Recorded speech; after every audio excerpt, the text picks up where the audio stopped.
আসসালামু আলাইকুম, welcome back to my channel. ঈদের প্রস্তুতি চলছে, পিঠা বানানোর ধুম। নানা রকমের পিঠা বানাচ্ছি, তাই শেয়ার করছি আপনাদের সাথে। আজকে বানাবো নিম পাতা পিঠা।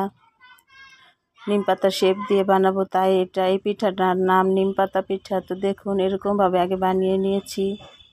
এখন এটাকে পাতার শেপ দেব। একটা খেজুর কাটা নিয়েছি, খেজুর কাটা দিয়ে এটাকে পাতার শেপ দিয়ে দিব।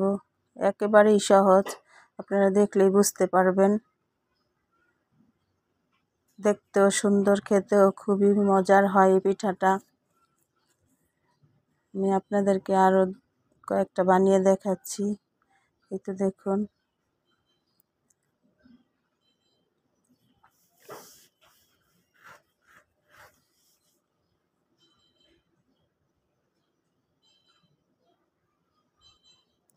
আমরা ফুল পিঠার ডো যেভাবে বানাই বা চালের রুটি বানানোর জন্য যেভাবে ডো তৈরি করি, এই পিঠার জন্য ডোটা সেভাবেই তৈরি করে নিতে হবে।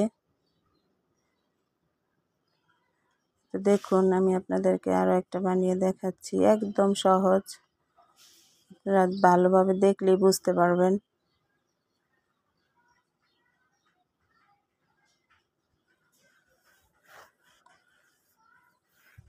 আমার মতো কে কে ঈদের প্রস্তুতি নিচ্ছেন, প্লিজ কমেন্টে জানাবেন। আমি তো রমজানের আগে থেকেই প্রস্তুতি নিচ্ছি। এই তো দেখুন, আমি অনেকগুলো পিঠা বানিয়ে ফেললাম। কত সুন্দর হয়েছে পিঠাগুলো, দেখতে কিন্তু খুবই সুন্দর লাগছে। এই তো দেখুন, একদম নিম পাতার মতো হয়েছে। এখন আমি চলে যাব ভাজার জন্য।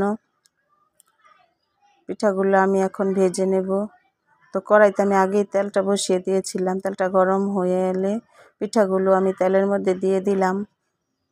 এখন এটাকে বাদামি কালার করে ভেজে নেব। একটু শক্ত হলে উল্টে পাল্টে দেব, দিয়ে তারপর এটাকে ভেজে নেব লাল করে। এটা দেখুন, পিঠাটা প্রায় হয়ে এসেছে।